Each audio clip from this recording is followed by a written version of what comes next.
മന്ത്രിസഭാ ഉപസമിതിയുടെ റിപ്പോർട്ട് ഒരു മാസത്തിനകം. സിലബസ് തയ്യാറാക്കൽ, സ്കൂളുകളുടെ തെരഞ്ഞെടുപ്പ് എന്നീ അവകാശങ്ങൾ നിലനിർത്തിക്കൊണ്ട് പദ്ധതി നടപ്പിലാക്കാൻ കഴിയുമോ എന്ന് ഉപസമിതി പരിശോധിക്കും. മന്ത്രിസഭാ ഉപസമിതി രൂപീകരിച്ച സർക്കാർ ഉത്തരവിറങ്ങി. വിജിൻ വായാന്തോടാണ് വിശദാംശങ്ങളുമായി ചേരുന്നത്. വിജിൻ, ഈ മന്ത്രിസഭാ ഉപസമിതിയുടെ പരിഗണനയ്ക്ക് എന്തൊക്കെ കാര്യങ്ങൾ വരും? നേരത്തെ പ്രഖ്യാപിച്ചതാണ് 4 പേരായിരിക്കും അംഗങ്ങളായി വരിക.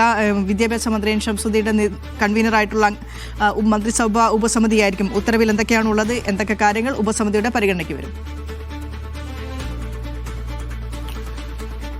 ഏറ്റവും പ്രധാനപ്പെട്ട കാര്യം, ഒരു മാസം കൊണ്ട് തന്നെ സമിതി റിപ്പോർട്ട് സമർപ്പിക്കണം എന്നുള്ളതാണ്. PMC പദ്ധതി നടപ്പിലാക്കാൻ നേരത്തെ കഴിഞ്ഞ ദിവസം ചേർന്ന മന്ത്രിസഭാ യോഗം ആണ് തീരുമാനമെടുത്തത്. അതിനുശേഷം അതൊരു ഉത്തരവായി, സർക്കാർ ഉത്തരവായി ഇപ്പോൾ പുറത്തിറങ്ങിയിരിക്കുന്നു. അതിൽ N ശംസുദ്ദീൻ, പൊതുവിദ്യാഭ്യാസ മന്ത്രി കൺവീനറായ കമ്മിറ്റിയാണ്. റോജി M ജോൺ, ഒപ്പം തന്നെ PC വിഷ്ണുനാഥ്, M ലിജു എന്നിവരാണ് മറ്റ് അംഗങ്ങൾ. എന്തായാലും ഇക്കാര്യത്തിൽ ഒരു എത്രയും പെട്ടെന്ന് ദ്രുതഗതിയിലുള്ള തീരുമാനത്തിലേക്ക് സർക്കാർ കടക്കുന്നു എന്നുള്ളതാണ് പ്രധാനപ്പെട്ട പോയിന്റ്. അത് നേരത്തെ മുഖ്യമന്ത്രി തന്നെ വിശദീകരിച്ച പോലെയാണ്. സ്കൂളുകളുടെ തെരഞ്ഞെടുപ്പ്, ഒപ്പം തന്നെ സിലബസ്, അത് രണ്ടും സർക്കാരിന്റെ തന്നെ കീഴിൽ ഉള്ള, സർക്കാരിന് അകത്ത് കേരളത്തിന്റെ എല്ലാ തരത്തിലുള്ള താല്പര്യങ്ങളും സംരക്ഷിച്ചുകൊണ്ട് നടപ്പിലാക്കാൻ കഴിയുമോ എന്ന് പരിശോധിക്കണം എന്നുള്ളതാണ് നിലവിൽ ഈ കമ്മിറ്റിക്ക് നൽകിയിരിക്കുന്ന നിർദ്ദേശം. അതാണ് അതിന്റെ പ്രധാന കാര്യമെന്ന് പറയുന്നത്. നേരത്തെ വലിയ തരത്തിൽ വിവാദമായതും അതുകൊണ്ട് തന്നെയാണ്. PMC പദ്ധതിയുമായി മുന്നോട്ട് പോയാൽ ദേശീയ വിദ്യാഭ്യാസ നയത്തിന്റെ ഭാഗമായി അതിൽ അവർ പറയുന്ന ഭാഗങ്ങൾ പഠിപ്പിക്കേണ്ടി വരും. കേരളത്തിലെ സിലബസ് SCRTക്ക് പുറമെ അവർ പറയുന്ന തരത്തിൽ ദേശീയ വിദ്യാഭ്യാസ നയം അംഗീകരിക്കേണ്ടി വരും എന്നുള്ളതായിരുന്നു പ്രധാനമായും PMCക്കെതിരെ വരുന്ന വിമർശനം എന്ന് പറയുന്നത്.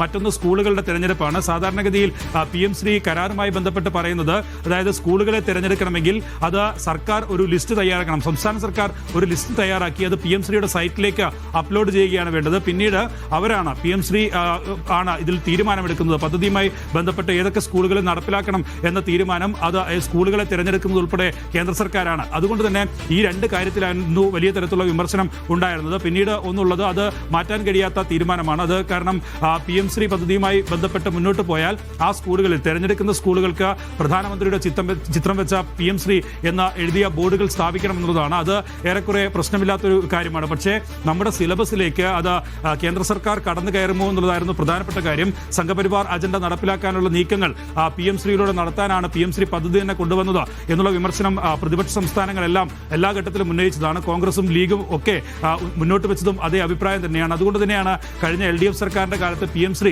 ഒപ്പിട്ട ശേഷം വലിയ വിവാദമായി അത് മാറിയത്. എന്തായാലും അതിനുശേഷം, വിവാദങ്ങൾക്ക് ശേഷമാണ് ഇത്തരത്തിൽ PMC പദ്ധതിയുമായി മുന്നോട്ട് പോകുന്നത് പഠിക്കാൻ ഒരു സമിതി അന്നത്തെ മന്ത്രിസഭയും ചുമതലപ്പെടുത്തിയത്. അത് വിദ്യാഭ്യാസ മന്ത്രി അന്ന് V ശിവൻകുട്ടി കൺവീനറായ സമിതിയായിരുന്നു അന്ന് ചുമതലപ്പെടുത്തിയത്. ഇന്ന് ഇപ്പോൾ ഉത്തരവിലും പറയുന്നത് അതുതന്നെയാണ്.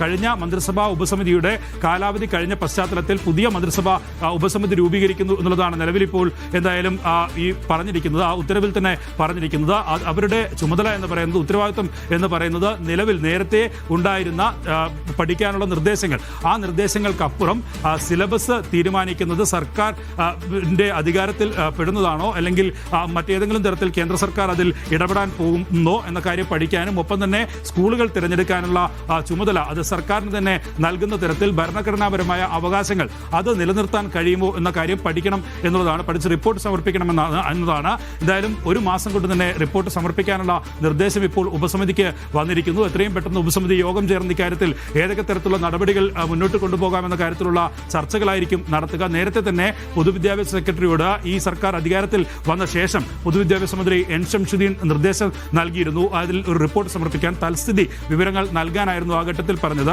ആ റിപ്പോർട്ട് നമ്മൾ തന്നെയാണ് പുറത്തുവിട്ടത്. ആ റിപ്പോർട്ടിൽ പറഞ്ഞത് നയപരമായ വ്യതിയാനം വേണ്ടിവരില്ല, നയപരമായി വിദ്യാഭ്യാസ നയം, നമ്മുടെ കേരളത്തിൽ ഉള്ള വിദ്യാഭ്യാസ നയം തന്നെ പഠിപ്പിച്ചാൽ മതിയാകും എന്നുള്ളതായിരുന്നു ആ റിപ്പോർട്ടിൽ പറഞ്ഞത്. ഒപ്പം തന്നെ ഏതെങ്കിലും തരത്തിൽ സ്കൂളുകളെ തിരഞ്ഞെടുക്കുന്നതിൽ കേന്ദ്ര സർക്കാർ സംസ്ഥാനത്തിന് അധികാരം നൽകുമെന്ന കാര്യത്തിൽ അതിൽ ഒരു വിശദീകരണം ഉണ്ടായിരുന്നില്ല.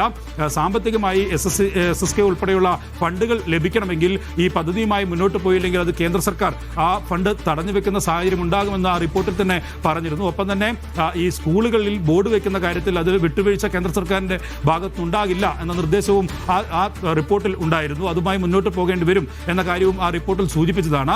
എന്തായാലും നിലവിൽ ഇപ്പോൾ ഉപസമിതിയെ വെക്കാൻ കഴിഞ്ഞ മന്ത്രിസഭാ യോഗം തീരുമാനിച്ച ശേഷം ആ ഉപസമിതി രൂപീകരിച്ചുള്ള ഒരു ഉത്തരവാണ് നിലവിലിപ്പോൾ ഇറങ്ങിയിട്ടുള്ളത്. അവരുടെ പ്രധാനമായും പഠിക്കേണ്ട വിഷയം എന്ന് പറയുന്നത് അത് ഒന്ന്, സ്കൂളുകൾ തിരഞ്ഞെടുക്കുന്നതിൽ തങ്ങൾക്ക് തന്നെ അധികാരം ലഭിക്കുമോ എന്ന ഭരണഘടനാപരമായ അവകാശമുണ്ടോ എന്ന കാര്യത്തിൽ ഉള്ള പരിശോധനയാണ്. ഒപ്പം തന്നെ ആണ് സിലബസുകളിൽ ഏതെങ്കിലും തരത്തിൽ മാറ്റം കേന്ദ്ര സർക്കാർ വരുത്തുമോ, അത് നാഷണൽ എഡ്യൂക്കേഷൻ പോളിസിയുടെ ഭാഗമായി ആ ഭാഗങ്ങൾ പഠിപ്പിക്കേണ്ടി വരുമോ എന്ന ആശങ്ക അതുകൂടി പഠിക്കാനാണ്. കേരളത്തിന്റെ താല്പര്യങ്ങളെ മറികടന്ന് പോകുമോ ഈ പദ്ധതിയുമായി മുന്നോട്ട് പോയാൽ എന്ന കാര്യം പഠിക്കണം എന്നുള്ളതാണ് നിലവിൽ എന്തായാലും ഇപ്പോൾ ഈ ഉപസമിതിക്ക് നിർദ്ദേശം നൽകിയ ഉത്തരവ് പുറത്തു വന്നിട്ടുള്ളത്. നേരത്തെയുള്ള ആശങ്ക ഞാൻ നേരത്തെ സൂചിപ്പിച്ചതുപോലെ PM ശ്രീയുമായി ബന്ധപ്പെട്ട് മുന്നോട്ട് പോയാൽ സ്വാഭാവികമായും കേന്ദ്ര സർക്കാർ ഇങ്ങനെയൊരു പദ്ധതി തന്നെ ആവിഷ്കരിച്ചത് അത് സംഘപരിവാർ അജണ്ട കേരളത്തിലെയും ഒപ്പം തന്നെ മറ്റ് സംസ്ഥാനങ്ങളിലെയും ഈ അതിന്റെ പാഠപുസ്തകങ്ങളിലും പാഠ്യഭാഗങ്ങളിലുമെല്ലാം ഉൾപ്പെടുത്തുക എന്നൊരു നീക്കത്തിന്റെ ഭാഗമായിട്ടാണ് എന്നുള്ള വിമർശനമാണ് നിലവിൽ പരക്കെ ഉയർന്നിരുന്നത്. അതുകൊണ്ട് തന്നെ പ്രതിപക്ഷ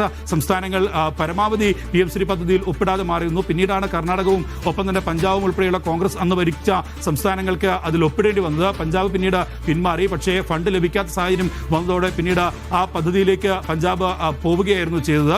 അങ്ങനെ ഇപ്പോൾ നിലവിൽ ഒപ്പിടാത്ത സംസ്ഥാനമായി ആകെ ബംഗാളും തമിഴ്നാടും മാത്രമാണ് ഉള്ളത്. നിലവിൽ ആ പദ്ധതിയുമായി മുന്നോട്ട് പോകാൻ താല്പര്യമില്ല എന്ന കാര്യം അത് ഭരണം മാറിയ ശേഷവും തമിഴ്നാട് അറിയിച്ചിട്ടുണ്ട്. ആ പ്രഖ്യാപനം കഴിഞ്ഞ ദിവസം TVK മുഖ്യമന്ത്രി വിജയ് തന്നെ നടത്തുകയും ചെയ്തിട്ടുണ്ട്. എന്തായാലും ബംഗാൾ ഒപ്പിടാൻ പോകുമെന്ന കാര്യത്തിലും തർക്കമില്ല. കാരണം BJP യുടെ അധികാരത്തിലെത്തിയിരിക്കുന്നു. അങ്ങനെ മറ്റൊരു സംസ്ഥാനം കേരളമായിരുന്നു നേരത്തെ. പക്ഷേ കഴിഞ്ഞ ഒക്ടോബറിലാണ് ഇതിൽ LDF സർക്കാർ മന്ത്രിസഭാ യോഗത്തിൽ പോലും തീരുമാനം കൈക്കൊള്ളാതെ ആ പദ്ധതിയിൽ ഒപ്പിടാനുള്ള MOU ഒപ്പുവെക്കാനുള്ള തീരുമാനം കൈക്കൊള്ളുകയും അങ്ങനെ ഒക്ടോബർ 26-ന് ആ MOU ഒപ്പുവെക്കുകയും ചെയ്തത്.